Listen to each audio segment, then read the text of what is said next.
Honeywell 128FB-PT. Got the toe connect on this dude. So, has these random faults coming out. After tracing all the wires, boils down to this. You hear it click, that relay go. It sends in the fault right there. See trouble? Trouble. And all I did was push on this. It's really the terminal block here.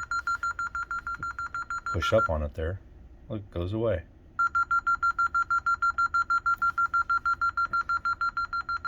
Just gotta feel where that break's at there, somewhere on that board where this terminal strip's at.